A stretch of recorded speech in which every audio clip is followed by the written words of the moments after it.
Is Ripple CEO Brad Garlinghouse in studio, no less. Let's get to Ether first. Word on the street is that spot Ether ETF is going to come alive. It's alive next month, as early as next month, maybe July. Who knows? What do you think? I think that's right. And I think it is a big deal just in terms of further opening the markets to more people who want to access it. Obviously, the Bitcoin ETF went live in January.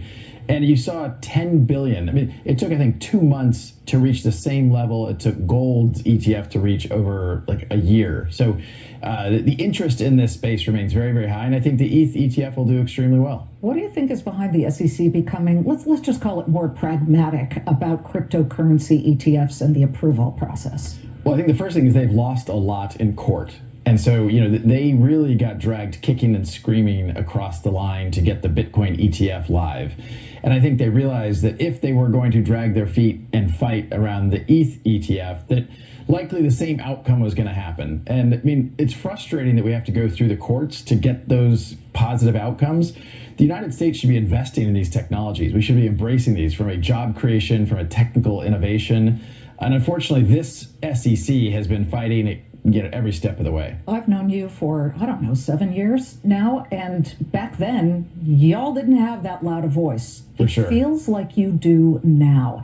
So what about an XRP ETF? You were speaking at the Consensus 2024 conference just a week ago, and Right. You said inevitable, not just for XRP, but Solana and Cardano, et cetera, et cetera. Right. But XRP in particular, the SEC has tried to throw you down in court. Yeah. Don't you think that Gensler and company might just say, no, that one, no way? I think it's a hard argument for them to win. I mean, can they make life difficult? They've made life difficult for a lot of people, then they've lost in court. What I was talking about at the Consensus conference last week in Austin was that people don't want just exposure to one commodity. So if you have exposure to gold, you might want exposure to silver. If you have exposure to other commodities. And so to me, it only makes sense. You don't want to have just a single threaded asset exposure. So I think people also forget that it wasn't that long ago, before the SEC got involved, that XRP was the second most valuable digital asset. And that was before the SEC kind of anointed ETH. Then they couldn't answer the question, is ETH a security or not? And now they've approved the ETF. They contradict each other. It's very contradict themselves. It's very difficult to follow. Let's not assume that all our investor audience understand what XRP is. XRP is the token or the coin that Ripple, which is a money transaction site, right, that is charged, right? Yeah. You get paid in XRP, but it's become something that people can also buy whether they use the Ripple blockchain, right? Correct. So XRP is a digital asset, not that dissimilar than Bitcoin or ETH. There's different characteristics of each asset. Bitcoin has really become digital gold and it has thrived because of that. ETH, there's a lot of excitement around the smart contracts capabilities. XRP is extremely fast on a per transaction basis and extremely inexpensive. People talk about gas fees and transaction costs of some other tokens. Ripple uses XRP as part of our technical stack to do cross-border payment flows. And you charge whoever is moving the money, Correct. 0.00001 of XRP, which stands around 51 cents or something right now. But here's my question. Right now, the main competitor in that space is SWIFT. That, of course, is the Society for Worldwide Interbank Financial Transactions. That's the global one that a lot of people use. They charge much more, do they not?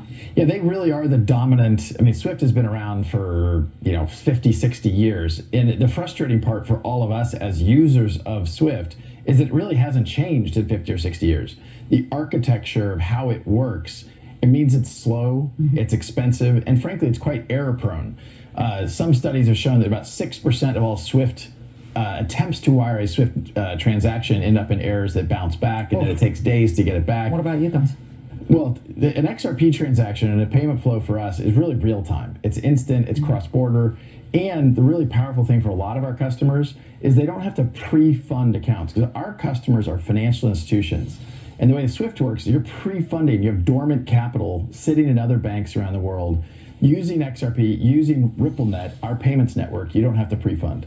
when we look at this suddenly coming alive cryptocurrency, at least in the past week or so, so now we've got Bitcoin back above 70,000. Some people are making the connection between that and the Roaring Kitty re-entry into the world, reactivating his account on Reddit and saying he owns $115 million worth of GameStop shares. Do you see any connection between his sudden emergence and all of the cryptos moving higher, like a meme stock feel back in 2021 where people were also diving into crypto? Yeah, I think this momentum is really driven from what's happening on a political basis. And the United States remains the largest economy in the world, and it has been kind of backwards as its approach to cryptocurrencies. You know, countries like the UK are way ahead, Japan, Singapore, Switzerland. I mean, we are really behind the rest of the world. And Ripple has offices in many of those cities. We do. We have 14 offices around the world. And so for me, I think what's really driving the momentum right now is seeing that, you even said this earlier, the voice of crypto, the voice of Ripple, and is really gone up in the conversation in the United States. I think you're seeing shifts. Well, some of that is money. You yourself, over the past 2 years, have given a total of $50 million to Fair Shake, the lobby firm that cryptocurrency people are really kind of filling the coffers there. And suddenly you have Donald Trump saying, I'm the crypto president. You have Joe Biden making some noise about, come on, lay off the regulations a little bit.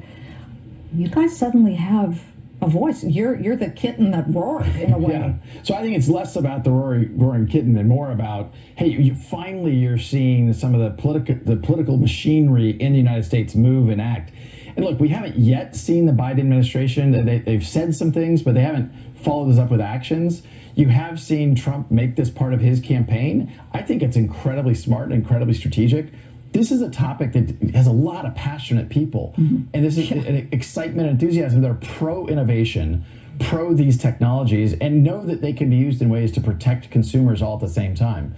I think it's crazy that it ever became a partisan issue, but I think that the Republicans are being very strategic in how they're approaching that, and I think it's becoming an election issue, which I think is good for the industry, and thus I think it's driving some momentum in the market. Brad, we'll be watching. Okay, XRP ETF. When? I think we're going to see it. I think it'll probably be 2025. Next year? Yeah, all right. Not too far away. Good to see you. We'll see if that happens and if it comes to pass. Thank you. Just